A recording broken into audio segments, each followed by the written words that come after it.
धन्य काळ संत भेटी, धन्य काळ संत भेटी, पायी मिठी पडली तो, संदेहाच्या सुटल्या गाठी, झालो कोटी शीतळ. भवनदीचा झाला तारा, या उत्तरा प्रसादे, संदेहाच्या सुटल्या गाठी, झालो कोटी शीतळ. तुका म्हणे मंगळ आता, तुका म्हणे मंगळ आता, कोण दाता याहुनी, संदेहाच्या सुटल्या गाठी, झालो कोटी शीतळ. विठाला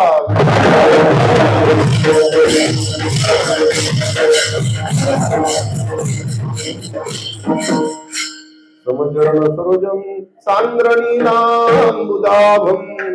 गगननिहित पाणी मंडलम मंडनानां, तरुण तुलसीमाला कंदरम कंजनेत्रम, सदय धवल हासं विठ्ठलं चिंतयामि, पांडुरंगा करू प्रथम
पांडुरंगा करू प्रथम नमन, दुसरे चरण संताचिया, यांच्या कृपादानी कथेचा विस्तार, बाबाजी सद्गुरु दास तुका. नमो सद्गुरु तुकया ज्ञान दीपा, नमो सद्गुरु सच्चिदानंद रूपा, नमो सद्गुरु भक्त कल्याण मूर्ती, नमो सद्गुरु भास्करा पूर्ण कीर्ती, जयांचे क्रिया स्मरण, होय सकळ विद्येचे अधिकरण, तेचे बंध श्री चरण श्री गुरूंचे, ते नमस्कारोनी आता. कीर्तन सेवेकरिता निवडलेला अभंग महान भगवत भक्त संत सम्राट विश्ववंद्य महाराष्ट्र भूषण असे असणारे श्रीमंत श्री जगद्गुरु तुकोबाराय महाराज यांचा 4 चरणाचा अत्यंत गोड आणि अत्यंत उत्कृष्ट अशा पद्धतीचा अभंग आहे. विठाला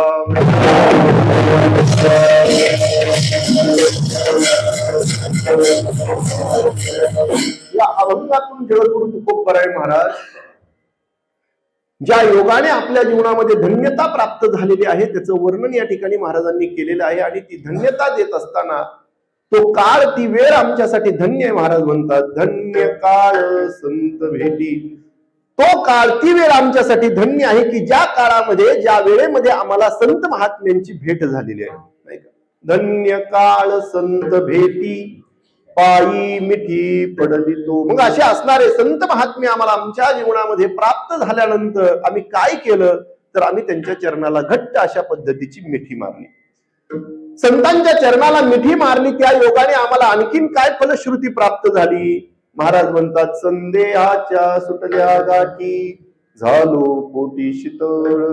त्या योगाने आमच्या जीवनातील असणाऱ्या ज्या काही गाठी आहेत संदेहरूपी त्या सर्व गाठी निवृत्त झालेल्या आहेत आणि त्या योगाने आम्हाला शीतलता अवस्था प्राप्त झालेली आहे. झालो पोटी शीतळ.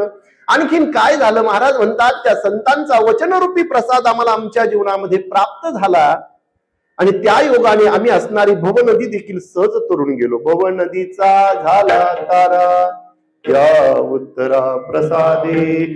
आणि अशा पद्धतीनं तरुण गेल्यानंतर मग आता आमची असणारी जी अवस्था आहे ती कशी आहे, समाधानाची आहे, मंगलतेची अवस्था आहे. तुका म्हणे मंगळाता कोण दाता या गुणी संदेहाची सुटली गाठी झालो पोटी शीतळ. विठाला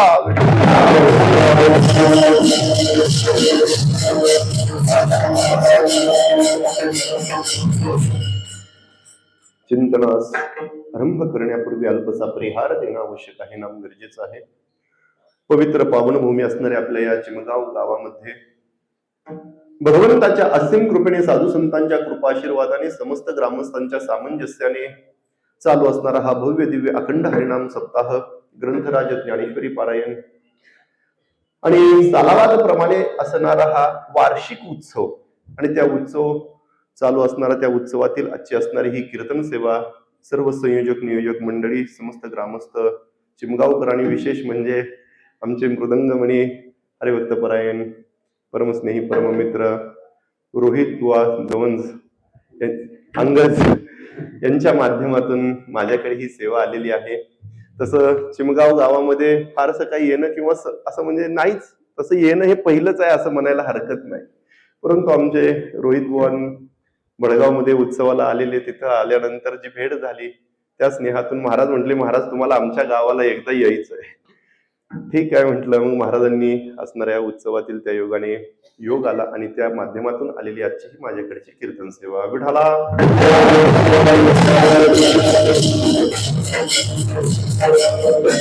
उत्सव अनेक असतात, आपण काहीतरी निमित्त त्याला शोधत असतो, नाही का.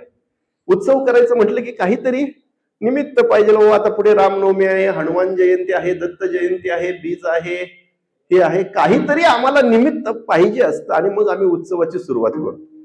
पण काहीच निमित्त नाही आणि तरीही उत्सव करणं तो खरा आणखी निष्ठावंत वारकरी म्हटलं तरी हरकत नाही. कारण भगवंताचं नाम घेण्यासाठी उत्सवच काहीतरी शोधण्यासाठी निमित्त पाहिजेलच असं काय नाही ना. आम्हाला भगवंताचं नामचिंतन, भगवंताचं भजन, भगवंताचं पूजन करण्यासाठी निमित्ताची आवश्यकता नाही. रात्रंदिवस ते आम्ही घेऊ शकतो. महाराज म्हणतात दिन रजनी हाची धंदा गोविंदाचे पवाडे. आणि अशा पद्धतीनं जर दिन रजनी आम्ही तो करत असेल त्याकरता निमित्तच पाहिजे याची आवश्यकता नाही. आणि असं कोणतंही निमित्त नसताना एवढा भव्य आणि दिव्य अखंड हरिनाम सप्ताह या ठिकाणी साजरा होतो आहे हे खरं तर पाहण्यासारखं आहे, म्हणायला हरकत नाही. सर्व असणारे भगवत भक्त रसिक मंडळी आणि अशा आपल्या सर्वांच्या संयोगातून चालू असणारा हा नामोत्सव. विठाला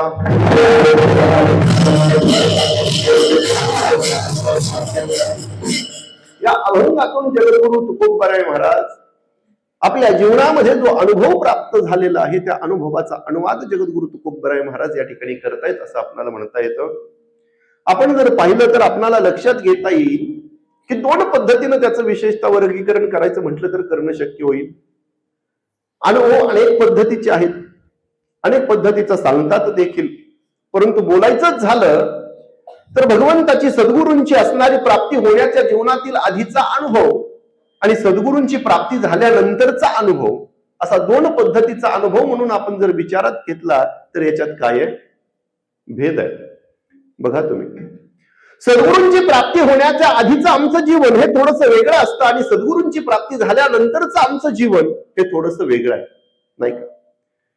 त्याच्यामध्ये थोडासा भेद आहे. अगदी आणखीन थोडंसं पुढे जाऊन बोलायचं झालं तर गुरुची प्राप्ती होण्याच्या आधीचे आम्ही आणि गुरूंची प्राप्ती झाल्यानंतरचे आम्ही एकच आहोत का? बदल आणखीन पुढे जाऊ का?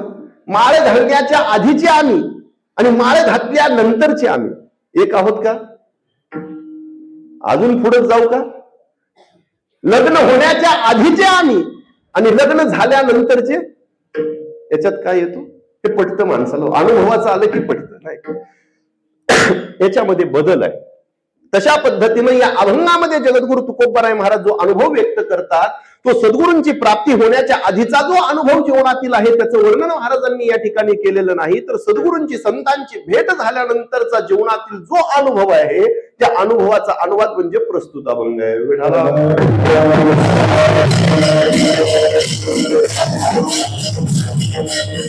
नेहमी चार प्रकार याचे आपल्याला करता येतात. मी सांगत असतो काही गोष्टींचा अनुभवही नसतो आणि अनुवादही नसतो. एक प्रकार काहीचा अनुभव असतो परंतु अनुवाद नसतो, काहींचा नुसता अनुवाद असतो परंतु अनुभव नसतो. पण काही गोष्टी काही घटना अशा आपल्याला पाहायला भेटतात की त्याचा अनुभवही असतो आणि अनुवादही असतो. बघा तुम्ही, काही गोष्टींचा अनुभवही नाही आणि अनुवादही नाही. अनुवाद म्हणजे काय? आपणाला जो अनुभव प्राप्त झाला त्याच्याविषयीचं जे काही कथन करणं आहे, जे बोलणं आहे त्यालाच काय म्हटलं जातं? अनुवाद. आपणाला प्राप्त झालेला जो अनुभव आहे त्याच्याविषयीचं कथन करणं म्हणजे त्याला अनुवाद म्हटलं जातं. काही मंडळींना अनुभवही नाही आणि अनुवादही नाही, म्हणजे माहीतही नाही आणि सांगतही नाही. कळलं का? बघा, त्याला त्याच्याविषयीचं काही माहीतही नाही आणि काही सांगतही नाही, म्हणजे अनुभवही नाही अनुवादही. बऱ्याच वेळेला कीर्तनाच्या माध्यमातून आता अनेक गावोगावी जावं लागतं. गेल्यानंतर सर्वच गावं परिचयाची असतात असं काही नाही, मग कोणाला तरी विचारत जावं लागतं. आता इथं विचारायची वेळ आली नाही. आमचे बेळगावचे असणारे तुका आबा आहेत, सखाराम आबा आहेत, ही सर्व मंडळी होती सोबत आल्या म्हणून न विचारता निवांत आलं. तसं महाराजांनी लोकेशन पाठवली होती, परंतु काही गावांमध्ये ती लोकेशन ही चालत नाही, रेंजच नाही, तर लोकेशन कुठे दिसणार? मग त्यावेळी विचारत जाण्याशिवाय पर्याय नसतो. मग गेल्यानंतर संध्याकाळची वेळ, गावामध्ये बरेचसेच मंडळी असतातच असं काही नाही, बस कमी झालेले लोक रस्त्यावरती दिसत नाही, कुठेतरी एखादी पानटपरी काहीतरी उघड असतं, मग तिथं जावं लागतं. तिथं गेल्यानंतर मग त्यांना जर विचारलं का हो बाबा इथे आपल्या गावामध्ये सप्ताह वगैरे कुठं आहे का, काही माहित आहे का आपणाला, असं विचारल्याबरोबर आता ते पानटपरी बसलेला त्याचा मालक, त्या हातामध्ये एक पान घेतलेलं, बाजूला चुन्याची डबी, तो चुना घ्यायचा आणि पानाला लावत होता. बऱ्याच लोकांना चुना लावायला जमतो पानाला. तो आपला पान टपरीचा मालक जवळ चुन्याची डबी होती, त्याचा चुना घेतला हातात, एका पान घेतला आणि त्या पानाला चुना लावत लावत म्हणला, महाराज खरं सांगू का, आपण तसल्या भानगडीतच नसतो म्हटलं. आता खरं सांगा, सप्ताह कुठं आहे विचारणे काय भानगड आहे का? पण तो म्हणतो असल्या भानगडीत आपण नाही, म्हणजे त्याला त्याच्याविषयीचं काही माहितही नाही आणि काही सांगतही नाही, म्हणजे अनुभवही नाही आणि अनुवादही नाही. विठाला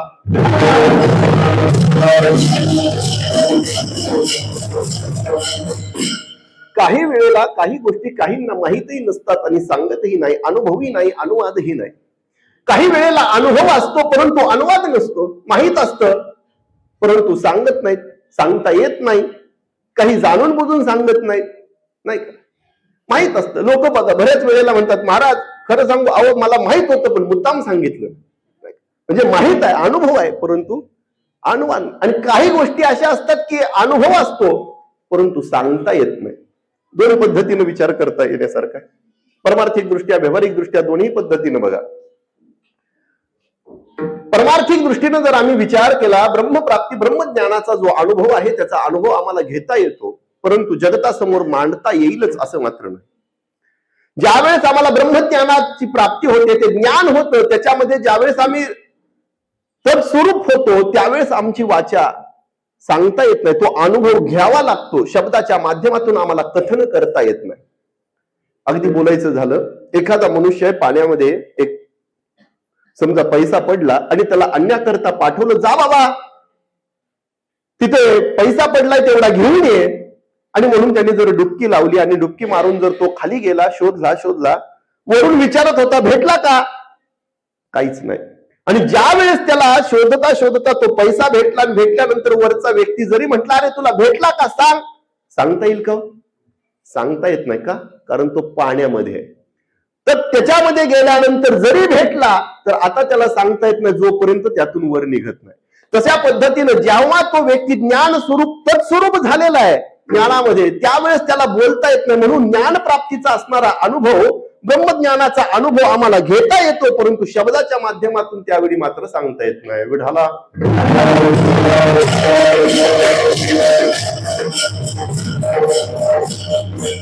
एकनाथी भावार्थ रामायणामध्ये आलेला फार सुंदर एक दृष्टांत आहे.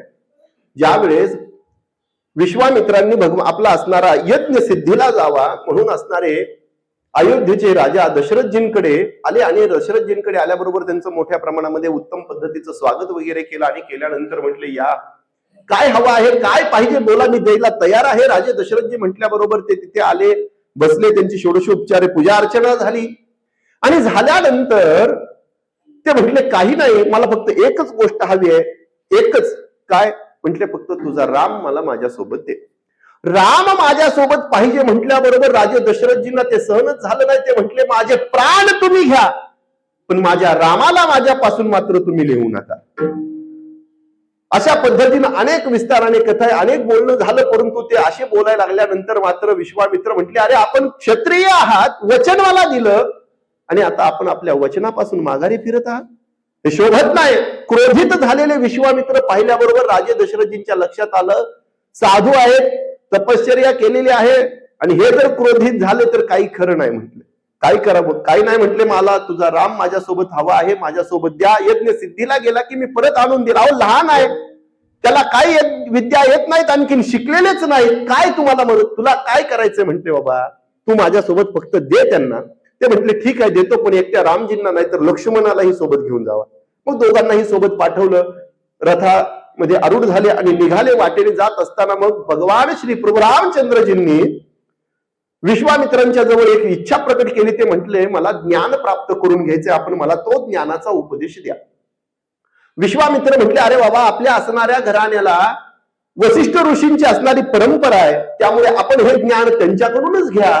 असं म्हटल्याबरोबर तो रथ तिथूनच विश्वामित्रांनी वसिष्ठ ऋषींकडे फिरवला. तिथे आल्यानंतर दर्शन घेतलं, बसले आणि म्हटले मला आत्मज्ञान, ते ज्ञान प्राप्त करून द्या. असं म्हटल्याबरोबर त्या ठिकाणी असणारे वसिष्ठ ऋषींनी त्यांना ज्ञानाचा उपदेशही केला, परंतु तरीही त्यांना ती अनुभूती येईना. खरं तर आता एक ही लीला आहे, भगवान परमात्मा आहे, त्याला ज्ञान नाही, उपदेश केला तरी झालं नाही म्हणतात, ही एक लीला आहे. आणि अशा पद्धतीनं म्हटल्याबरोबर ते म्हटले मला तो अनुभव हवा आहे जो तुम्ही आम्हाला सांगत आहात. असं म्हटल्याबरोबर ते म्हटले ठीक आहे. मग म्हटले डोळे मिटा. डोक्यावरती नुसता हात ठेवला, आणि हात ठेवल्याबरोबर त्या सामर्थ्याने, त्या असणाऱ्या अधिकाराने की वसिष्ठ ऋषींनी हात ठेवल्याबरोबर भगवान प्रभू रामचंद्रजींना त्या ठिकाणी समाधी अवस्था प्राप्त झाली. समाधीमध्ये गेले, आणि समाधीमध्ये गेल्यानंतर बराच वेळ गेला नाही का, परंतु रामजी मात्र तिथून त्या समाधीतून बाहेर यायला तयार नाही. बऱ्याच वेळेला बसल्या बसल्या देखील समाधी लागते नाही का, मी रामाचं सांगतो. परंतु त्यांच्या डोक्यावरती हात ठेवल्याबरोबर समाधी लागली, आणि समाधी लागल्याबरोबर विश्वामित्रांनी आवाज द्यायला चालू केला, हे राम. एक नाही दोन नाही, परत आणखीन आवाज दिला, हे राम जागे व्हा, शुद्धीवर या. तरी देखील एक बोलणं नाही, चालणं नाही, डोलणं नाही, काहीच प्रत्युत्तर नाही.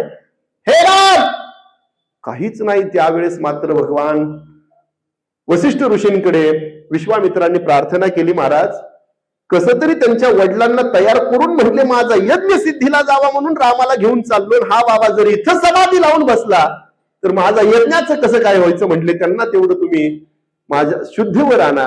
म्हटल्याबरोबर पुन्हा त्यांनी आपल्या योग सामर्थ्याने त्यांच्या डोक्यावरती हात ठेवला, आणि पुन्हा त्यांना समाधीतून बाहेर आणलं, त्यांनी दर्शन घेतलं आणि परत तिथून ते निघाले. मग विश्वामित्र, लक्ष्मणजी, भगवान प्रभू रामचंद्रजी निघाले. जात असताना, नीट ऐका आता मुद्दा, पुढे जात असताना त्या ठिकाणी असणाऱ्या विश्वामित्रांनी प्रभू रामचंद्रजींना प्रश्न केला. ते म्हटले, राम, तुम्ही ज्यावेळेस तिथे बसला होता त्यावेळेस मी तुम्हाला अनेक वेळा आवाज दिला, परंतु तुम्ही एका शब्दानेही बोलला नाही किंवा मला काहीच प्रत्युत्तर दिलं नाही. नेमकं कारण काय? तुम्ही कुठे होता तेवढं मला सांगा. असं बोलल्याबरोबर भगवान प्रभू रामचंद्रजींनी जे उत्तर दिलं ते फार गोड आहे आणि महत्वाचं आहे. भगवान प्रभू रामचंद्रजी म्हणतात, महाराज, तुम्ही मला ज्यावेळेस आवाज दिला त्यावेळेस मी जिथे होतो ते मला शब्दातून सांगता येत नाही आणि त्याचा अनुभव तुम्हाला घ्यायचा असेल तर तुम्हाला तिथे यावं लागेल. विढाला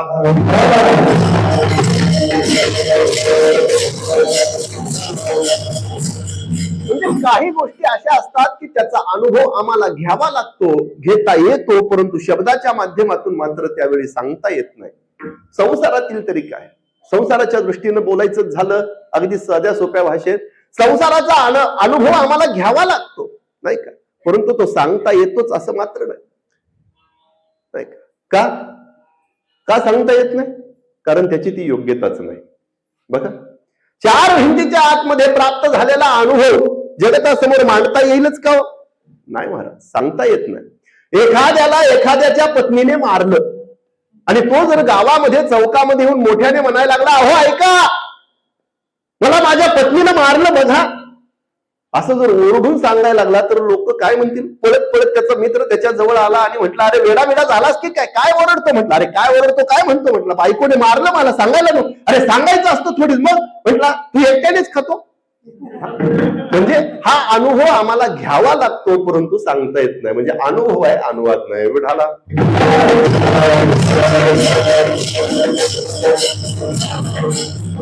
काही गोष्टींचा अनुभव नाही, अनुवाद नाही. काहीचा अनुभव असतो, अनुवाद नसतो. काहींचा मात्र नुसता अनुवाद असतो परंतु अनुभवच नाही का? शशशृंग, ख पुष्प म्हणून जे वेदांतामध्ये अनेक उदाहरणं दिली जातात, वंध्यापुत्र, त्याचा सर्व नुसता अनुवादच आहे ना, बोलणंच चालू आहे आमचं, परंतु प्रत्यक्षात अनुभव कोणी घेतला का? त्याचा दिसतं का? सांगता येईल का? सांगता येऊ शकत नाही. म्हणजे हा नुसता अनुवाद आहे. पण काही गोष्टी, काही घटना त्याचा अनुभवही असतो, अनुवादही असतो. जगद्गुरु तुकोबाराय महाराज या अभंगामध्ये जर आपण पाहिला तर संत भेटीच्या योगाने आमच्या जीवनामध्ये जी प्राप्त झालेली धन्यता आहे, महाराज म्हणतात त्याचा आम्ही अनुभवही घेतला आणि त्याचा अनुवादही करतो अभंगाच्या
धन्य काळठी पडली तू.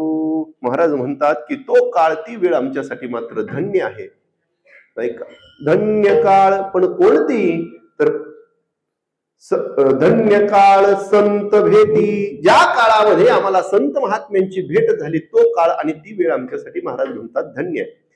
धन्यतेच्या दृष्टीने विचार केला तर परमार्थिक दृष्ट्या परमार्थिक मंडळी ज्या गोष्टीला धन्य म्हणतात, संत महात्मे ज्या गोष्टीला धन्य म्हणतात, संसारिक लोक त्याला धन्य समजायला तयार नाहीत आणि संसारिक लोक ज्या गोष्टीला धन्य समजतात त्याला परमार्थिक लोक धन्यता द्यायला तयार नाहीत.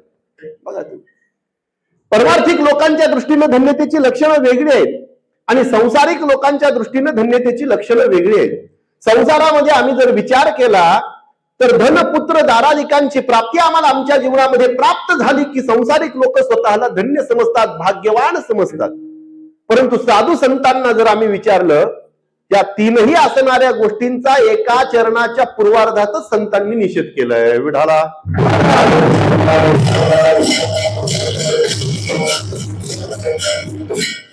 भाग्य तरी नोहे धनपुत्र दारा निकटवास बरा संतापाई. महाराजांनी या तीनही गोष्टींचा निषेध केलेला आहे. ज्या गोष्टीला पुत्र दारा, नाही का, धन प्राप्त झालं की आम्ही भाग्यवान समजतो. दारा प्राप्त झाली आता तो खरंच भाग्यवान समजतो, नाही का?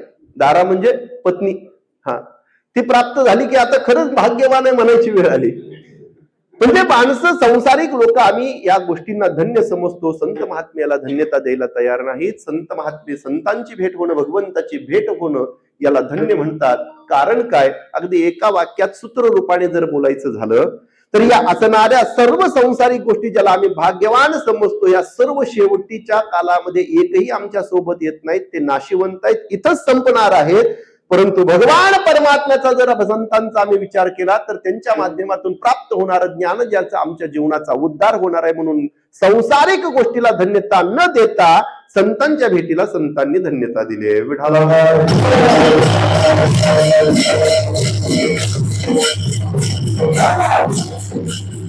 म्हणून त्यांना धन्य काळ संत भेटी, संतांच्या भेटीला महाराज धन्य समजतात.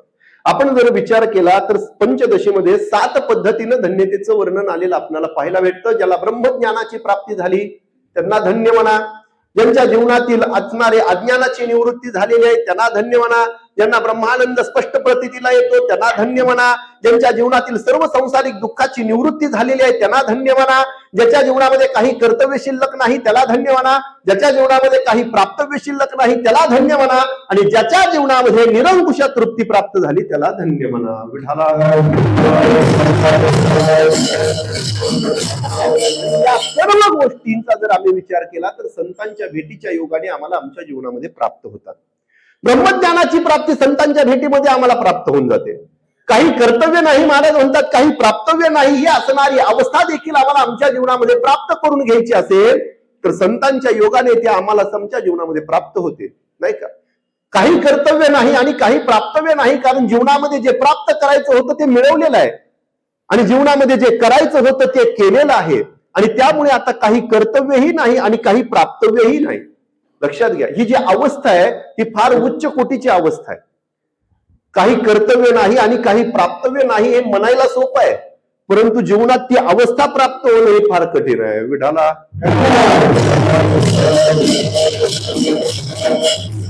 जगद्गुरु तुकोबराय महाराजांच्या जीवनाचा जर आम्ही विचार केला, तुकोबराय महाराज म्हणतात की आम्हाला आमच्या जीवनाची अवस्था विचाराल तर आता कशी आहे? कृतकृत्य झालो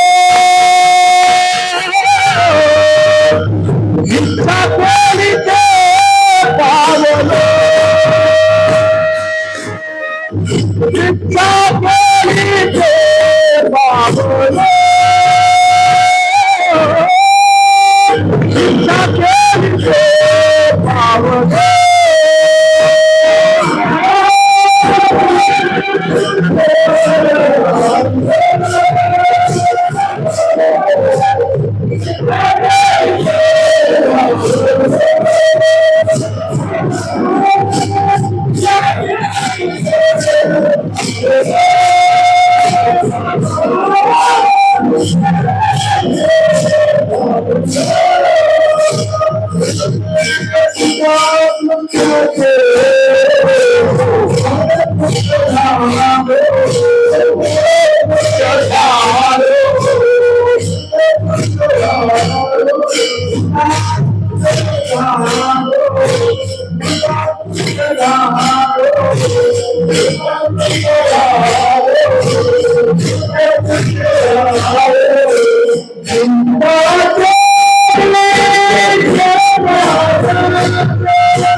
कृतकृत्य झालो, इच्छा केली ते पावलो. महाराज म्हणतात की आम्ही कृतकृत्य झालेलो आहोत. कृतकृत्य शब्दाचा अर्थ असा आहे की आता आम्हाला जीवनामध्ये काही करणंही शिल्लक राहिलेलं नाही आणि काही मिळवणंही शिल्लक राहिलेलं नाही. विठाला आणि अशी अवस्था ज्याच्या जीवनामध्ये प्राप्त झालेली आहे, महाराज म्हणतात त्याला धन्य म्हणा, नाही का. आणि ज्याच्या जीवनामध्ये निरंकुश तृप्ती प्राप्त झाली त्यांना धन्य म्हणा. तृप्तीचे दोन प्रकार विशेष रूपाने सांगितले जातात. एक सांकुश तृप्ती आणि दुसरी निरंकुश तृप्ती आहे. सांकुश तृप्तीमध्ये जिला काहीतरी वेळेची मर्यादा आहे तिला सांकुश तृप्ती म्हणतात. आपण जेवण केलं, पोटभर जेवलो, बस म्हणतो, नाही का. पण हे बस पुरे कुठपर्यंत असतो, नाही का. एखादा गुलाबजामुन वाढायलाच आला, फारच आवडतो म्हणून 4 खाल्ले, 8 खाल्ले, 10 खाल्ले, 12 खाल्ले, फारच आग्रह केला 20 खाल्ले, आणखीन आग्रह केला 30 खाल्ले, आता जास्त आग्रह करत नाही. आणि पोट भरून जर खाल्लेच आम्ही आणि त्याच्यानंतर जर एखादा वाढायलाच आला नाही, आणखीन 2 घ्याच, आपण आता घेईल का? आपण म्हणतो आता पुरे, बस आलं, नाही का. आणि सकाळ झाली आणि तो जर समोर दिसला तर मग आता पुरे म्हणेल का? तो म्हणेल अरे बाबा काल फारच आग्रह करत होता गुलाबजामुन घेऊन, कुठे ते 2 घेऊन ये बाबा, नाही का. म्हणजे आमची ही जी तृप्ती आहे, आम्ही आता बस म्हणतो, ह्याची काहीतरी वेळेची मर्यादा आहे. तेवढा काल थोडासा निघून गेला की जी तृप्ती झालेली होती ती निघून जाते, नाही का. ती नुसती नावाची तृप्तीच राहते. म्हणून हिला सांकुशा तृप्ती म्हटलं जातं. आणि दुसरी तृप्ती येते ती म्हणजे निरंकुशा तृप्ती, जिची कोणत्याही कालाची मर्यादाच नाही, तिला निरंकुशा तृप्ती म्हटली जाते. आणि ती निरंकुशा तृप्ती जीवनामध्ये प्राप्त होणं त्याला धन्य म्हटलं जातं. निरंकुशा तृप्तीच्या दृष्टीने विचार केला, संसारातील आम्हाला ज्या काही वस्तू मिळतात त्या वस्तूच्या योगाने आम्हाला निरंकुशा तृप्ती जीवनात कधीच प्राप्त होऊ शकत नाही. निरंकुशा तृप्ती प्राप्त करायचीच असेल तर त्याला परमार्थाकडे, परमार्थामध्ये आल्याशिवाय पर्याय नाही. विठाला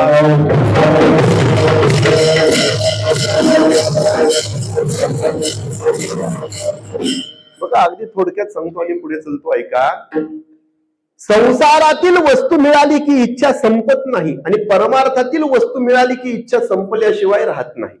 बघा तुम्ही, संसारातील एखादी वस्तू जर आम्हाला मिळाली, आमची इच्छा संपत नसते, उलट नसलेल्या गोष्टीची इच्छा वाढते. बघा तुम्ही, इच्छा वाढते, इच्छा संपत नाही. संसारातील कितीही आणि कोणतीही गोष्ट मिळू द्या, कधीच इच्छा संपत. एखादा मनुष्य असतो, त्याला वाटतं त्याचं जीवनातील स्वप्न असतं, फार कष्ट केलेले आहेत, एखादं सुंदर चांगलं आपल्याला घर असावं म्हणून घर उभारणी केली, घर पूर्णत्वाला गेलं, पूर्ण झाल्याबरोबर घराला नावच देतो स्वप्नपूर्ती. परंतु स्वप्नपूर्ती खरंच पूर्ती होते का? ती अपूर्तीच असते, नाही. घर झालं आणि उन्हाळा जर का एकदा चालू झाला की तो म्हणतो अरे फार चांगलं घर झालं, खरं आहे, पण एवढं घाम एवढं उकडतं, मग फॅननी पण आता थंड काही वाटत नाही, नाही का. मग एखादा एसी असता तर बरं झालं असतं. पण एवढ्याने भागतं का? वर बघितलं की अरे सगळं सिलिंग दिसते, मग पी झाला असता म्हणजे थोडं आणखीन बरं दिसलं असतं. पुन्हा इच्छा वाढते. एवढं सगळं झालं, चांगलं तरी बांधणारे दारामध्ये 2 व्हीलर किती दिवस बाबा चांगली दिसणार? एखादी 4 व्हीलर येऊन लागली समोर म्हणजे दिसायला. म्हणजे ही इच्छा जी आमची आहे ही संपते का? इच्छा संपत नाही, इच्छा वाढतच राहते. बघा तुम्ही, गमतीनं नेहमी सांगत असतो, एक डोंगर भागाच्या जवळ राहणारा व्यक्ती, त्याचा रोजचा व्यवसाय डोंगर असणारी जवळ असल्यामुळे माती खोदायची, बाजारात न्यायची, विकायची, 4 पैसे येतात, त्याच्यावरती आपला उदरनिर्वाह चालायचा. रोजच्या नियमाप्रमाणे आपला खोऱ्या पाठी टिकाव जवळ घेतला आणि निघाला, डोंगराजवळ आला, खोदण्यासाठी सुरुवात केली. खोदायला जसा लागला 2 टिकाव मारले की खालूनच आवाज आला, खन. आणखीन थोडा जोरात असा आवाज आला, बरोबर त्याला वाटलं काहीतरी निश्चित आहे, काहीतरी आहे. काय आहे? थोडीशी माती बाजूला केल्याबरोबर पिवळा धमक असा लख्ख प्रकाश पडला. काही आहे म्हणून आणखीन बाजूला केलं तर सोन्याचा एक पुतळाच हातात आला, जवळपास 10-15 किलो. आता वाटलं हे कोणालाच कळायला नको, पटकन घेऊन जावं घरामध्ये, असा विचार करून घराकडे आला. पण थोडीच बातमी राहते, गावामध्ये पसरली. एकाचे 2, 2चे 4 करत सर्वांना पसरल्याबरोबर गावातल्या सर्व लोकांची गर्दी याच्या घराकडे. याला सोन्याचा पुतळा भेटला, पाहायला लोकांची गर्दी जमली. सगळे लोक पाहायला लागले. म्हटले अरे वा, म्हटले एवढे दिवस काबाड कष्ट करणारा व्यक्ती होता, एवढं सोन्याचा पुतळा भेटला. आता म्हटले संपूर्ण आयुष्यभर बसून जरी खाल्लं तरी आता संपणार नाही. म्हटलं एवढं याला मिळणं निश्चित आहे, आता काहीच अडचण नाही. म्हटले फार चांगलं झालं. असं झालं, सगळे गावातील लोक आनंद झाले हो, की इतक्यामध्ये त्याचा जवळचा असणारा मित्र तोही तिथे पाहण्याकरता आला आणि आल्याबरोबर त्यांनीही मूर्ती पाहिली. सगळं पाहिल्यानंतर त्यालाही आनंद वाटला. पण मित्र कुठे दिसेना जवळ, म्हणून थोडस इकडे तिकडे पाहिलं तर हा घरामध्ये एका टेबलवर खुर्चीवरती बसून डोक्याला हात लावून बसलेला.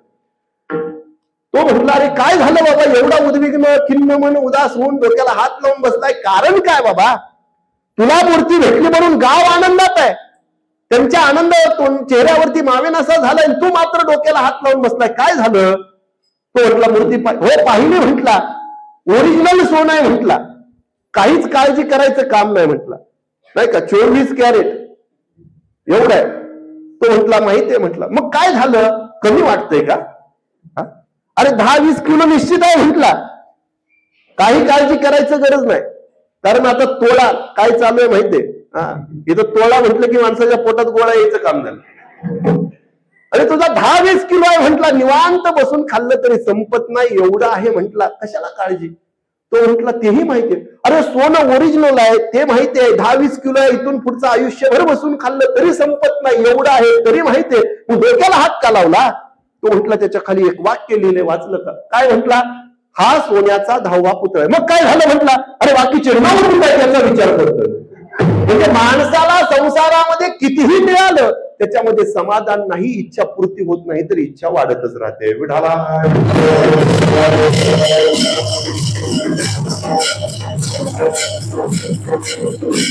परंतु परमार्थाच्या दृष्टीने जर विचार केला तर परमार्थातील वस्तू जर आम्हाला आमच्या जीवनामध्ये प्राप्त झाली तर निरंकुश तृप्ती प्राप्त झाल्याशिवाय राहत नाही. परमार्थातील वस्तू नाम तो परमात्मा, भगवान परमात्मा एकदा का आम्हाला आमच्या जीवनामध्ये प्राप्त झाला तर ती निरंकुश तृप्ती आम्हाला प्राप्त होत असते, ते संतांच्या भेटीनं होते. म्हणून महाराज म्हणतात धन्य काळ संत भेटी. विठाला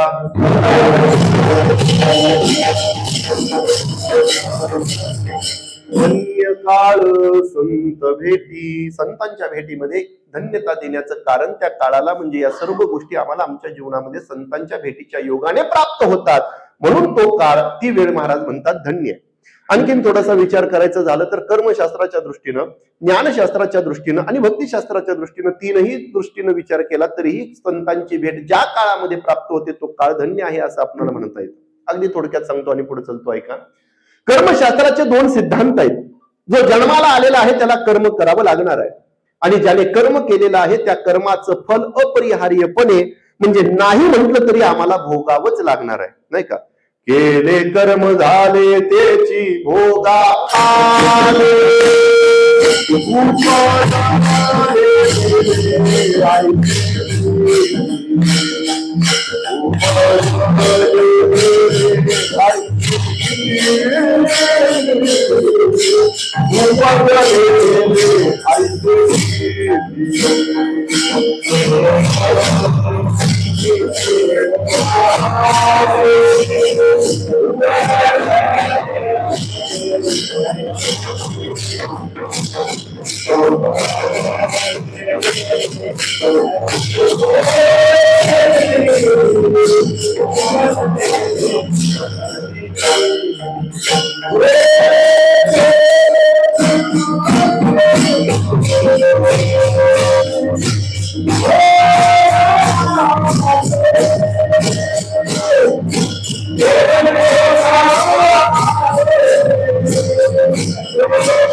केले कर्म झाले त्याची भोगाले, उपजले मेले ऐसे किती. महाराज म्हणतात की जो जन्माला आलेला आहे त्याला कर्म करावं लागणार, आणि ज्यानं कर्म केलेलं आहे त्याचं फल त्याला भोगावं लागत असेल.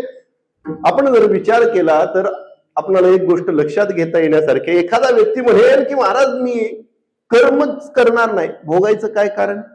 केलं तर भोगायचंय ना, करणारच नाही म्हटलं निवांत एका ठिकाणी शांत बसून राहील नाही. दोन लहानपणीचे मित्र कालांतराने भेटले, आणि भेटल्यानंतर त्यांची चर्चा चालली, काय कसं काय, बरं आहे का तुझं, काय कसं काय, अशी चर्चा चालल्यानंतर तो म्हटला काय नाही बाबा व्यवस्थित आहे, असं आहे तसं आहे, माझं सगळं बरं आहे. म्हटलं तुझं कसं काय चाललंय? काय नाही, काय नाही म्हटलं बाबा निवांत आहे. काय करतो? काय नाही निवांत. अरे सर्व निवांत, काहीच करत नाही, काहीच नाही म्हटलं. लग्न वगैरे, अरे जे करतात त्याला भेटणं अवघड आहे म्हटलं, मी काहीच करत नाही, कोण द्यायचं? अरे मग काहीतरी व्यवसाय करायचा, 4 पैसे मिळाले तर लग्न होईल, पुढं काय? अरे लग्न झाल्यानंतर पुढं मुलं बाळ होतील, संसार चालू होईल, पुढं काय? त्यांना चांगले संस्कार द्यायचे, त्यांच्या पायावरती उभं करायचं, पुढे म्हणजे त्यांना लहानाचं मोठं पायावरती उभे झाले की त्यांचं लग्न करायचं, पुढे त्यांना मुलं बाळ होतील, पुढे आता किती पुढे गेल्यानंतर संपलं. तो म्हटला पुढे काय? अरे एकदा नातू झाले की निवांत बसायचं म्हटलं. मग आता काय करतोय? पण हे जे निवांत बसणं असं म्हणून जे सांगणं आहे, आणि या सर्व गोष्टी केल्यानंतर निवांत बसण्याच्यात एक सारखं आहे का फरक आहे म्हणता येईल? निश्चित त्याच्यामध्ये काय आहे? भेद आहे. तशा पद्धतीनं जन्माला आलेला जो मनुष्य आहे त्या कर्माने नुसतं निवांत आम्ही बसलो म्हणून कर्माच्या बंधनातून आम्हाला सुटता येत नाही. कर्माला कर्माच्या बंधनातूनच सुटावं लागतं नाही का? त्याचा विस्तार अनेक विषय वेगळ्या पद्धतीनं चिंतन करता येण्यासारखं आहे. परंतु सांगायचं काय आहे की नुसतं आम्ही काहीच करणार नाही, उगाच एका ठिकाणी शांत बसून राहिलो म्हणजे कर्म आम्ही केलं नाही असं म्हणता येत नाही. शास्त्र तर असं म्हणतं काहीच न करणं हे सुद्धा एक कर्ण आहे. गुरुजी मुलांना शाळेमध्ये गेल्यानंतर फळ्यावरती 1 2 काढायला शिकवतात. गुरुजींनी 1 काढला आणि त्याच्या पुढे 2 शून्य दिले आणि मुलांना विचारलं बाबा हे किती आहे? काय उत्तर येईल? 1 काढून त्याच्या पुढे 2 शून्य दिले आणि हे किती आहे म्हणून विचारलं तर उत्तर काय येईल? 100 आहे. गुरुजी म्हटले बरोबर आहे. त्यांनी त्याच्या पुढचा 1 पुसला आणि परत विचारलं आता हे किती आहेत सांगा? 0. ते म्हटले 0 आहे. बर 0 आहे. 0 म्हणजे किती? 0 म्हणजे किती? 0 म्हणजे मुलं म्हटले गुरुजी काहीच नाही ना. पण काहीच नाही ना असं जर मुलं म्हणत असतील खरंच सांगा फळ्यावरती काहीच नाही का? फळ्यावरती काहीच नाही असं होत नाही तर फळ्यावरती 2 गोल आकार हे मात्र शिल्लकच आहेत. तशा पद्धतीने एखादा व्यक्ती जन्माला आल्यानंतर मी काहीच करणार नाही असं जर म्हणत असेल, शास्त्रकार म्हणतात हे काहीच न करणं हे सुद्धा एक करणं आहे. विठाला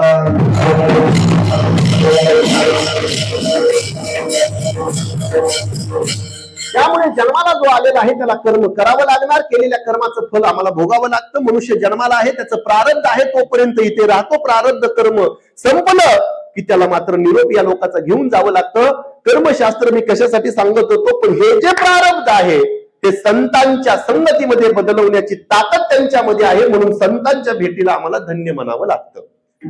अगदीच एक उदाहरण म्हणून आपल्याला दाखला द्यायचा म्हणून जर बोलायचं झालं, ज्या घराण्यामध्ये मी जन्माला आलो त्या घराण्याचे असणारे मूळ पुरुष श्री सद्गुरू भिवाजी महाराज टेंभूकर त्यांच्या जीवनातील छोटासा प्रसंग आहे.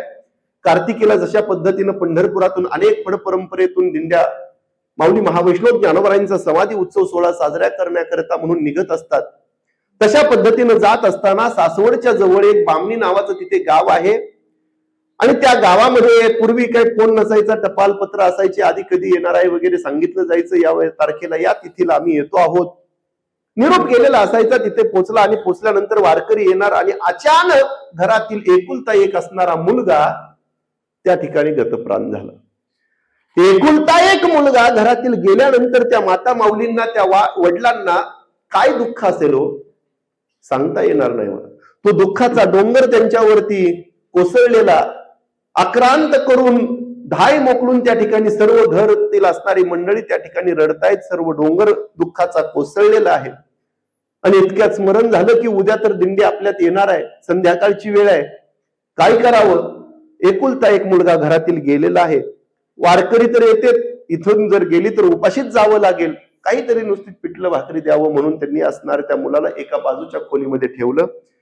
आल्यानंतर कोणालाही काही बोलले नाहीत, आपलं असणारं सर्व दुःख आतमध्ये तसंच दाबून ठेवलं आणि आल्यानंतर वारकऱ्यांना 2 घास द्यायचे म्हणून त्या ठिकाणी नियोजन केलं. आणि गेल्यानंतर महाराज म्हटले, अहो तो लहान मुलगा तुमचा घरात नाही, म्हटले इथं दिसत नाही, कुठं आहे तो, बोलवा ना त्याला. अशा बोलल्याबरोबर त्या ज्या माता माऊलीने वडिलांनी जे दुःख आतमध्ये ठेवलेलं होतं दाबून, ते उणमडून बाहेर आलं आणि मोठमोठ्याने रडायला लागले. म्हटले, महाराज ज्या मुलाला तुम्ही या ठिकाणी बोलवा म्हणतात तो मुलगाच या जगात नाही म्हटले तर कुठून येणार, म्हटले कुठून दिसणार तुम्हाला. काय झालं, काय नाही म्हटले, रात्रीच अशी अशी घटना झालेली आहे आणि तो गेलाय, कुठं आहे काय वगैरे बोलल्याबरोबर नाही म्हटले, पलीकडच्याच खोलीमध्ये आहे, अजून अंत्यविधी संस्कार देखील त्याच्यावरती झालेला नाही म्हटले. दाखवा म्हणून त्याच्या जवळ गेले आणि गेल्याबरोबर महाराजांनी आपल्या जवळचा नुसता बुक्का घेतला आणि त्याच्या कपाळाला लावला आणि लावल्याबरोबर उठ म्हटल्याबरोबर ते असणारा मुलगा झोपेतून उठावा तशा पद्धतीने उठून बसला. मेले माणूस जित उठविले, वेळ काळा ते ग्रासी गा, तैसा वासुदेव बोलतो बोल, बाळा पोटी मायरी घे. मेले माणूस जित उठविले, प्रारब्ध मनुष्य जातो म्हणजे आपलं प्रारब्ध संपल्यानंतर मनुष्य जातो हे मला सांगायचंय, परंतु संपलेलं प्रारब्ध बदलवण्याची ताकद संतांच्या मध्ये आहे, म्हणून त्या काळाला धन्य म्हणा, तो काळ धन्य आहे संतांच्या भेटीचा असं आम्हाला म्हणता येतो. माऊली महावैष्णव ज्ञानोबरांच्या जीवनातील प्रसिद्ध असणारं उदाहरण, आपल्या सर्वांना माहित असणारं उदाहरण आहे. सच्चिदानंद बाबा गेल्यानंतर त्यांची असणारी पत्नी ज्यावेळेस दर्शन घेण्याकरता म्हणून त्यांच्या जवळ आल्या, आशीर्वाद दिला, सौभाग्यवती भव. ती रडायला लागली. माता माऊली म्हटली, अरे मी आशीर्वाद दिला, आपण रडताय. ते म्हटले, अहो तुम्ही आशीर्वाद देताय सौभाग्यवती भव, परंतु ही प्रेत यात्रा जी निघाली दुसऱ्या तिसऱ्याची नाही. म्हटले, माझ्या पतीच्या जिचं सौभाग्यच राहिलं नाही तिला सौभाग्यवती भव म्हणून काय आशीर्वाद देतात. वाईट वाटलं. कुठेही पती, हे प्रेत यात्रा ठेवा म्हटले खाली, आणि ठेवा म्हटल्याबरोबर जवळ जाऊन माऊलींनी उठ म्हटल्याबरोबर सच्चिदानंद बाबा उठून बसले ना. म्हणजेच काय आहे, संपलेलं प्रारब्ध बदलवण्याची ताकद संतांच्या भेटीमध्ये आहे, म्हणून त्या काळाला आणि त्या वेळेला महाराज म्हणतात तो काळ ती वेळ आमच्यासाठी धन्य आहे.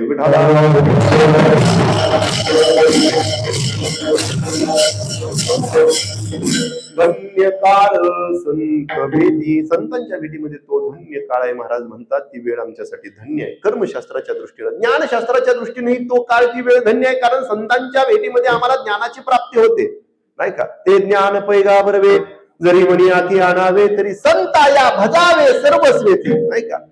ते असणारं ज्ञान संतांच्या जवळ आहे आणि त्या संतांची भेट आम्हाला आमच्या जीवनामध्ये प्राप्त झाली की आम्हाला ते ज्ञान प्राप्त झाल्याशिवाय राहत नाही, म्हणून संतांच्या भेटीमध्ये प्राप्त होणारा काळ आणि वेळ महाराज म्हणतात धन्य आहे, कारण आम्हाला ज्ञानाची प्राप्ती होते. धन्य काळ संत भेटी. आणि तिसरं म्हणजे भक्तिशास्त्राच्या दृष्टीने संतांची भेट आमच्यासाठी धन्य आहे का.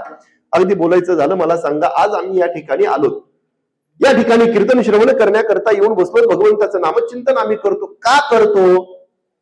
काय उत्तर आहे आपलं? काय उत्तर द्याल? मला वाटतं आमचं एकच उत्तर असावं, ते म्हणजे आम्हाला भगवंताची जीवनात आमच्या प्राप्ती व्हावी म्हणून आम्ही या ठिकाणी येतो. आम्हाला काम नाही का म्हणून इथे येऊन बसलो का? म्हणजे इथे जे आले नाहीत त्यांना फारच काम आहेत आणि आम्ही फारच रिकामे आहेत असं काय आहे का? असं काहीच नाही. आम्हालाही पुष्कळ काम आहे, परंतु तरीही आम्ही सर्व काम बाजूला टाकून या ठिकाणी येतो, बसतो. त्याचं कारण भगवंताचं नामचिंतन, भगवंताची असणारी कथा, भगवंताचे असणारे गुणानुवाद आम्हाला आमच्या काहीतरी श्रवण करण्याकरता मिळतील, भगवंताची असणारी भक्ती आम्हाला घडेल आणि मग त्या परमात्म्याची आम्हाला प्राप्ती व्हावी या साध्याच्या दृष्टीनं आम्ही या सर्व गोष्टी करत असतो. म्हणजे तो परमात्मा आम्हाला प्राप्त व्हावा म्हणून आम्ही इथे येऊन बसलो. आता खरं सांगा, आम्हाला परमात्मा मग भेटणार का न भेटणार? बोला थोडस, बोला ना. तुम्हाला काही संशय आहे का? मग बोला ना. परमात्मा, आम्ही भगवंताची जर भक्ती करत असो तर तो परमात्मा आम्हाला भेटणार का न भेटणार? निश्चित रूपाने भेटणार, त्यात संशयच नाही. पण कधी भेटणार हे कोणी सांगू शकेल का? आम्ही त्या मार्गावरती आहोत म्हणजे आम्ही आमच्या साध्यापर्यंत जाणार याच्यात संशय नाही, हे निश्चित आहे. पण केव्हा पोचणार हे कोणी सांगू शकेल का? हे कोणीच सांगू शकत नाही. कीर्तन सुटल्यानंतर परमात्मा भेटेल, कीर्तनामध्ये भेटेल, नाही बाबा उद्या भेटेल, परवा भेटेल, 1 महिन्याने भेटेल, 1 वर्षाने भेटेल, 1 जन्माने भेटेल. नेमका केव्हा भेटेल हे कोणीच सांगू शकत नाही. आम्ही त्याची भक्ती करत आहोत तर तो निश्चित एक ना एक दिवस भेटणार, यात संशय नाही. पण केव्हा भेटणार हे कोणीच सांगू शकत नाही. पण महाराज सांगतात की ते असणारे संत महात्मे जर आम्हाला आमच्या जीवनामध्ये भेटले तर लगेचच आम्हाला संतांची प्राप्ती आहे, म्हणजे संतांच्या भेटीमध्ये भगवंताची प्राप्ती आहे. म्हणून तो काळ आणि ती वेळ आमच्यासाठी धन्य आहे. विठाला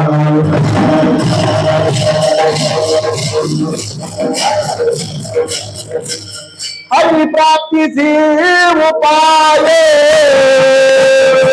करावे संतांचे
हरि प्राप्तीसी उपाय धरावे संताचे ते पाय.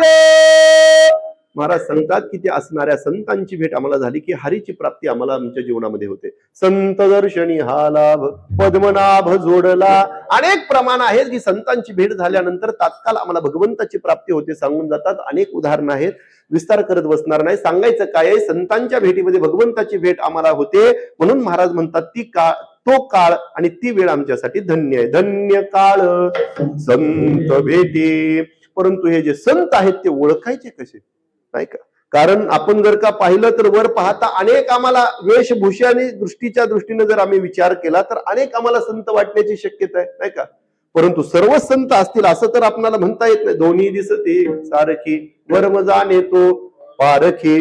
दिसायला बघ आपण जर विचार केला, नाही का, लक्ष्मण रेषेच्या पलीकडे भिक्षाम देही म्हणून मागण्यासाठी आलेला जो होता तो कोण होता? पण दिसत कोण होता? हा, साधू होता. कोण? नाही, मोठ्यानं बोला तुम्ही, काय हरकत नाही. तो आता गेलाय, बराच काळ झालाय. होता कोण? पण दिसत कोण होता? साधू. म्हणजे हे कशा करता बोलतोय की दिसायला जरी साधू असले तरी ते साधूच असतात असं मात्र म्हणता येत नाही आपल्याला.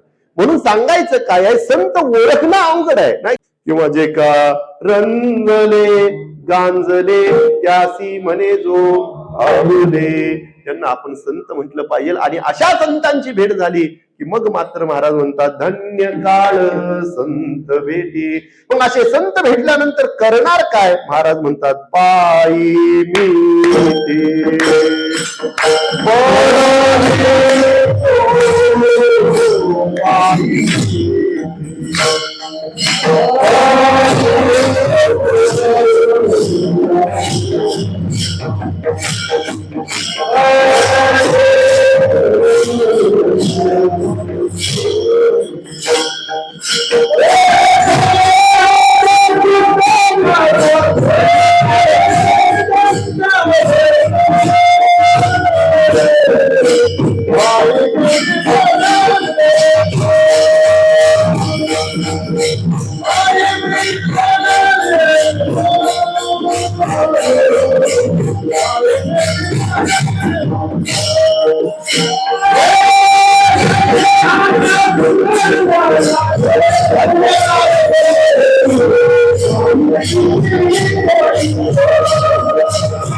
धन्य काळ संत भेटी पायी मिठी पडली तो. थोडीशी पुढे उडी चालली हो, बाकी काय नाही. ते 11 वाजत आलेत ना आता.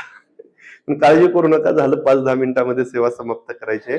महाराज सांगतात की धन्य काळ संत भेटी पायी मिठी पडली तो. आम्ही असे संत आम्हाला आमच्या जीवनामध्ये प्राप्त झाले की आम्ही त्यांच्या चरणाला मिठी मारू. महाराज म्हणतात कारण आलिंगन घडे मोक्ष सायुज्यता जोडे, आलिंगने संताची या दिव्य झाली माझी काया. संतांच्या असणाऱ्या चरणाला मिठी मारू. चरण चरण शब्दाचा अर्थ आपण नेहमी म्हणत असतो की 2 पद्धतीने केला जातो. एक चरण म्हणजे चरण, 2 चरण म्हणजे स्वरूप. त्या भगवान परमा संत महात्म्यांच्या स्वरूपाला महाराज म्हणतात आम्ही मिठी मारू. आणि मिठी मारल्याच्या योगाने अशी असणारी मोक्ष सायुज्यता अधिक असणारी अवस्था आम्हाला आमच्या जीवनामध्ये प्राप्त होते. त्याचं कारण असं आहे की मिठी मारल्यानंतर समोरच्या व्यक्तीच्या ठिकाणी असणारे जे गुणधर्म असतात ते आपल्यामध्ये परिवर्तित होत असतात. आणि म्हणून महाराज म्हणतात पायी मिठी पडली तो. आपण बघा रामायणामध्ये ज्या वेळेस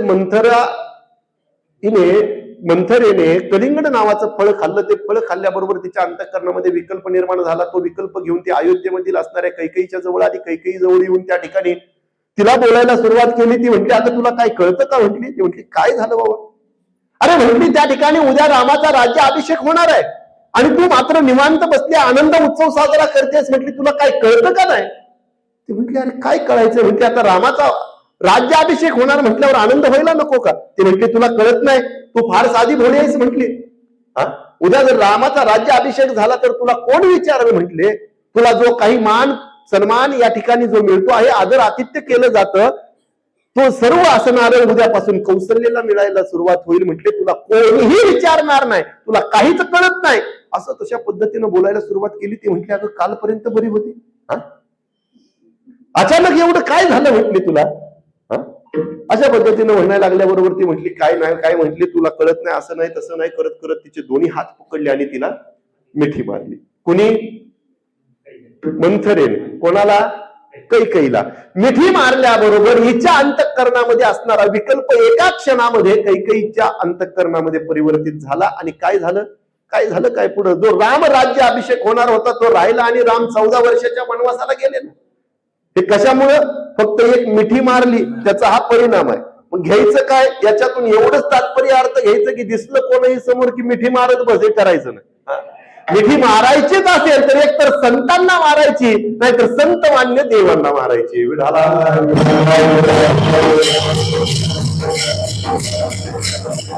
महाराज म्हणतात की हे संत आम्हाला आमच्या जीवनामध्ये प्राप्त झाले म्हणून आम्ही त्यांच्या चरणाला मिठी मारली. धन्य काळ संत भेटी पायी मिठी पडली तो. मग अशा संतांच्या चरणाला मिठी मारली. आणखीन काय परिणाम प्राप्त झाला? महाराज म्हणतात आमच्या अंतःकरणामध्ये असणारी संदेहाची गाठ देखील निघून गेली. अभंगाच्या 2ऱ्या चरणात धन्य काळ संत भेटी पायी मिठी पडली तो, संदेहाच्या सुटल्या गाठी झालो पोटी शीतळ.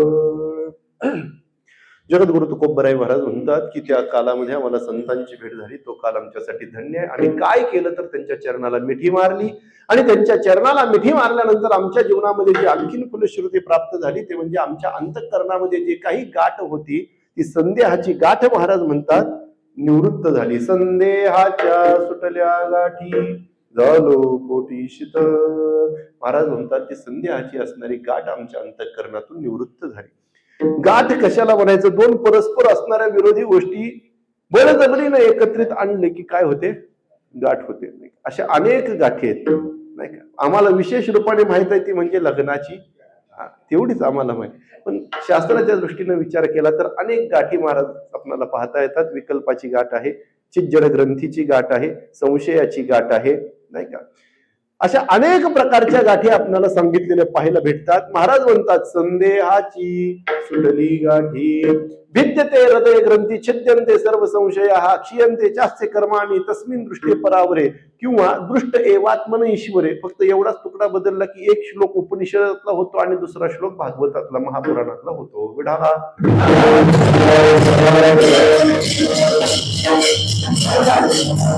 महाराज सांगतात की भिद्यते हृदय ग्रंथी छिद्यंते सर्व संशया अर्थात हे जे सर्व संशय म्हणजेच काय आहे, ही असणारी जी गाठ आहे त्या सर्व महाराज म्हणतात निवृत्त झाल्या.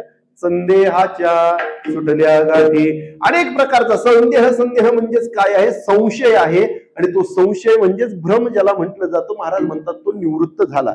मग प्रमाणगत संशय, प्रमेयगत संशय, अनात्मविषयक संशय नाही का, अशा जगत सत्यता, ब्रह्मसत्य, जगन्मिथ्या अनेक पद्धतीचे जे काही अंतःकरणामध्ये माणसाच्या संशय निर्माण होत असतील, महाराज म्हणतात हे सर्व संशय आमचे काय झालेले आहेत? आता निवृत्त झालेले आहेत. म्हणून संदेहाची सुटली गाठी. कारण ही संदेहाची जी गाठ आहे ती निवृत्त झाली पाहिजे. संशय माणसाच्या अंतःकरणामध्ये जर एकदा निर्माण झाला तर तो कोणत्या दिशेला घेऊन जाईल माणसाला सांगता येत नाही का. माणसाच्या विनाशाला कारण देखील महाराज म्हणतात तो काय आहे? संशयच आहे. संशयावनी थोर आणि पाप नाही घोर विनाशाची वाघोर प्राणी. अशी माऊली महावैष्णव ज्ञानोबा म्हणतात हा जो असणारा संशय जो आहे तो अत्यंत घातक आहे, आणि त्यामुळे तो असणारा संशय निवृत्त होणं अत्यंत गरजेचं आहे. एक असणारी नवीन लग्न झालेली सुनबाई घरात आलेल्या, शेजारी नसणारी शेजारची मंडळी म्हटली अरे नवीन लग्न झालेलं आहे, त्याला पाहुणचार वगैरे करावा म्हणून बोलवा म्हणून त्या असणाऱ्या नवीन सुनेला बोलवा म्हणून आवाज दिला. ती आपली सुनेला बोलवल्याबरोबर बिचारी शेजारणीकडे गेली, आणि गेल्याबरोबर तिची सासू बाजूला गेली होती की इतक्यामध्ये घरामध्ये आली, आणि घरामध्ये आल्याबरोबर पाहिलं सून मात्र दिसेना. कुठं आहे म्हटले शेजारणीकडे. शेजारणीकडे गेल्याबरोबर हिची असणारी तळपायाच्या मस्तकाला गेली, म्हणजे सुनबाई कुठं आहे? इकडे. आता घरातून आवाज तिच्या घरात गेला पाहिजे म्हटल्यावर हळू बोलून थोडंच जमत, तरी आवाज जातो की नाही कळेना. पुन्हा आवाज दिला सुनबाई इकडे. पुन्हा अजून आवाज येईना, पुन्हा अजून ओरडली. आता याच्यापेक्षा मला ओरडता येत नाही. तिने आवाज दिला, एवढ्या जोरात ओरडली की दुसऱ्या आवाजालाच ती काय झाली घरामध्ये आली. आल्याबरोबर ती म्हटली अगं काय कशाला गेली होती म्हणते तिकडे, तुला सांगितलं होतं ना शेजारणीकडे जायचं नाही. ती अशी आईची काय बोलते, खोटं बोलते, सर्व काही एकाचं दोन करून सांगणारी आहे, नसलेल्या चाड्या लावणारी आहे. जे काय बोलणार ते एकाचं दोन करून खोटं बोलणारी ती आहे. कशाला तिच्याकडे गेली? ती म्हटली ठीक आहे म्हटली सासूबाई, इथून पुढे मी काय जात नाही म्हटली, मला क्षमा करा. असं म्हटल्यावर एवढ्यावर गप बसावं ना. तर तिनं पुन्हा हळूच म्हटली काय म्हणत होती, आता काय गरज आहे का? ती म्हटली काय नाही जाऊ द्या ना, जाऊ द्या ना म्हटल्याबरोबर ती म्हणली सांग म्हटलं ना. आता सांग म्हटल्याबरोबर ते आता मी थोडं बोलूच का आणखी, मी गमतीनं नेहमी सांगत असतो. तिनं बोलल्याबरोबर लगेच ती बोलायला पुन्हा चालू होती, कारण तो काळ थोडासा पूर्वीचा होता नाही. आता थोडासा बदल झालाय. सांगूच का ते? पूर्वीचा काळ असा होता की मुलीला काळजी पडायची मुलीच्या आई वडिलांना की हिला सासू कशी भेटते. आता थोडा काळ बदल झालाय. म्हटले आता मुलीच्या सासू कशी भेटते याची काळजी नाही, आता सासूला सून कशी भेटते म्हटली याची काळजी. विनोदाचा भाग सांगायचं. तिने आवाज दिल्याबरोबर ती आली आणि म्हटली काय म्हणता, काय म्हटली सांग सांग म्हटलं, सांग म्हटलं ना म्हटल्याबरोबर ती म्हटली काय नाही म्हटली काय सांगायचं. ती म्हणत होती तुझी सासू फार चांगली आहे, फार गरीब, फार शांत, फार मयाळू अशा पद्धतीचा स्वभाव आहे. जे काय बोलते ते खरं बोलणारी आहे, फार चांगला स्वभाव आहे तिचा. पण तुम्ही म्हणताना ती जे काय बोलते ती खोटं बोलते. मला मान्य म्हणते काय हरकत, सांगायचं काय संशय नाही. लक्षात आलं? नीट बघा. संशय माणसाच्या अंतःकरणामध्ये जर एकदा निर्माण झाला तर तो कोणीकडे घेऊन जाईल माणसाला सांगता येऊ शकत नाही. महाराज म्हणतात ही संदेहाची संशयाची गाठ निवृत्त झाली, संदेहाच्या सुटल्या गाठी. परिणाम काय झाला? झालो पोटी शीतळ. आम्हाला शीतलता अवस्था त्या योगाने प्राप्त झाली. आणखीन काय झालं? महाराज म्हणतात ही जी भवनदी आहे त्या संतांच्या वचनरूपी प्रसादाच्या योगाने देखील आम्ही तरुण गेलो. भवनदीचा झाला तारा या उत्तरा प्रसादे. त्या वचनरूपी प्रसादाच्या योगाने भवनदी आम्ही तरुण गेलो. ही तरुण जाणं शक्य नाही, फार कठीण आहे, अवघड आहे. संसार सिंधू हा दुस्तर उल्लंघवे उल्लंघिता पारे बहुत वाहाविले दूर नलगेची तीर पैल थडी. महाराज म्हणतात ही असणारी भवनदी त्या संतांच्या कृपा आशीर्वादाने आम्ही सहज तरुण गेलो. हा आम्हाला फल झाला. मग आता असणारी आमची जी आहे ती कशा पद्धतीची अवस्था आहे? महाराज म्हणतात आता आमची अवस्था आहे ती समाधानाची आहे. नव्हे नव्हे आता आम्हाला जी अवस्था प्राप्त झालेली आहे ती मंगलतेची अवस्था आहे, नाही का? तुका म्हणे मंगल आता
देणारा मनुष्य आहे, देणारा देव आहे, देणारे संत आहेत, परंतु देण्या देण्यामध्ये प्रत्येकाचा फरक आहे. मनुष्यही देतो परंतु काहीतरी त्याच्या बदलामध्ये मला मिळावी ही अपेक्षेनं देतो. देवही देतो पण आधी काहीतरी घेतो आणि मग देतो. संत मात्र देतात त्यावेळेस कोणतीही अपेक्षा न बाळगता आणि काहीही न घेता देणं, ते म्हणजे संतांचं देणं. मनुष्य देतो पण मला मिळावं, नाही का? 1000 रुपये एखाद्याने एखाद्याला दिले, काहीतरी मिळावं, काहीतरी मिळावं, नाही काय मिळालं तर एक मत ते तरी मिळावं, हे काय असते आमची अपेक्षा असते. देव देतो घेसी तेव्हा देसी, हा त्याचा न्याय आहे. परंतु संतांच्या बाबतीत जर विचार या संताचे हे देणे कल्पतरुणी दुणे परिसा परिस आघात देणे चिंतामणी ठेंगणा. महाराज म्हणतात कसं आहे संतांचं देणं. चिंतामणी परीस हे देखील त्याच्या पुढे ठेंगणे. चिंतामणी आणि परीस हे काही नुसतं बोलायला सोपं आहे, परंतु त्याचा अधिकार, त्याचा विचार केला. चिंतामणीचा चमत्कार काय आहे? ज्या वस्तूचं आम्ही चिंतन करू ती वस्तू आम्हाला एका क्षणामध्ये पुढे प्रकट करून देण्याचं सामर्थ्य चिंतामणीमध्ये आहे. कल्पवृक्षाचा चमत्कार, ज्या वस्तूची कल्पना करू ती स्वर्गातली संपत्ती जरी असेल तीही समोर प्रकट करून देण्याचं सामर्थ्य त्याच्यामध्ये आहे. परंतु त्याच्या ठिकाणी 2 उणीव आहेत. ऐका, चिंतामणी आणि कल्पतरू सर्व काही देईल, परंतु 2 गोष्टी आपल्याला कधीच देऊ शकत नाही. ती म्हणजे एक ब्रह्मज्ञानाची प्राप्ती करून ते कधीच देऊ शकत नाही आणि भगवंताचा साक्षात्कार देखील करून कधीच देऊ शकत नाही. परंतु त्याला ठेंगणं म्हणतात त्या चिंतामणी कल्पतरूला. त्याचं कारण असं आहे, भगवंताचा साक्षात्कार आणि ब्रह्मज्ञानाची प्राप्ती हे दोन्ही करून देऊ शकत नाहीत, परंतु संत महात्मे मात्र या दोनही गोष्टी आम्हाला करून देतात, म्हणून त्यांच्या पुढे या सर्वांचं चिंतामणी आदि कल्प तरुच देण मात्र ठेंग नाही. विढाला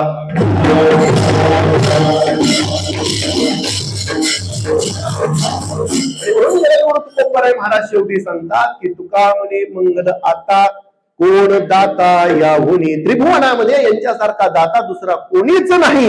आणि म्हणून महाराज म्हणतात की संदेहाच्या सुटल्या गाठी झालो कोटी शीतळ. ही संदेहाची गाठ त्यांनी आमच्या अंतःकरणातून निवृत्त केली. ही सामान्य गोष्ट नाही, कारण ही गाठ आहे म्हणून हा सर्व फेर आहे. ही गाठ एकदा का निवृत्त झाली की महाराज सुटला नाही का, कारण गाठ सुटली की सगळं सुटतं म्हणतात. तसं ही देखील संसाराची गाठ आहे, असणारी संदेहाची गाठ, भ्रमाची असणारी गाठ. ती जर का एकदा निवृत्त झाली की मनुष्य देखील या जन्म मरणाच्या फेऱ्यातून सुटल्याशिवाय राहत नाही. आपण जर पाहिलं, एके दिवशी सर्व असणाऱ्या गोपिका भगवंताकडे गेल्या, कृष्णाला म्हटल्या, देवा आम्ही एवढं तुझ्या जवळ येतो, एवढं तुला बोलतो, परंतु तू मात्र आम्हाला फार वेळ देत नाही, एका बोलत नाहीस, काही नाही. परंतु ती बासुरी मात्र तिला तू सोडायला तयार नाही. काय तिच्यामध्ये एवढं आहे बाबा? नीट ऐका बरं. भगवंतांनी 3 उत्तरं दिले. ऐक म्हटले, तुम्हाला सांगतो ऐका.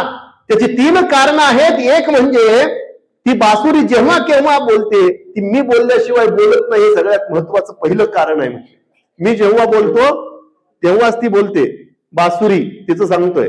दुसरी महत्वाची गोष्ट अशी आहे, म्हटले जेव्हा केव्हा ती बोलते तेव्हा ती गोडच बोलते, हे त्याच्यापेक्षा थोडस अवघड.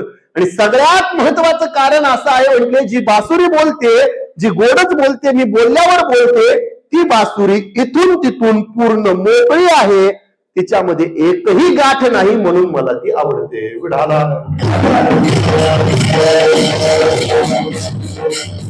ही गाठ निवृत्त करण्याचं सामर्थ्य संतांमध्ये आहे, असा देणारा दुसरा कोणच दाता नाही. म्हणून महाराज म्हणतात, संदेहाच्या सुटल्या गाठी झालो पोटी शीतळ. धन्य काळ संत वेटी पायी मिठी पडली, तो संदेहाच्या सुटल्या गाठी झालो पोटी शीतळ. भवनदीचा झाला तारा या उत्तरा प्रसादे, संदेहाच्या सुटल्या गाठी झालो पोटी शीतळ. तुका म्हणे मंगळाता कोण दाता याहुनी, संदेहाच्या सुटल्या गाठी झालो पोटी शीतल. झालेली सेवा माऊली महावैष्णव ज्ञानोबराय जगद्गुरु तुकोबराय पंढरीश पांडुरंग भगवान परमात्मा, त्याचबरोबर ज्या घराण्यामध्ये जन्माला आलो त्या घराण्याचे असणारे मूळ पुरुष श्री सद्गुरु भिवाजी महाराज, त्यांच्या चरणी समर्पित करतो. तुम्हा सर्व भाविक भक्तांच्या चरणी समर्पित करून सेवेला इथेच पूर्णविराम देतो. सर्वांनी एकदा मोठ्या प्रेमाने जगद्गुरु तुकोबरायांचं नामचिंतन करायचंय, हाताने टाळी वाजवायचं आणि मुखाने नामचिंतन करून त्याचं भजन करायचंय. सर्वांनी एकदा मोठ्या प्रेमाने हात वरती करायचे आणि त्यांचं भजन करायचंय. हात वर. तुकाराम तुकाराम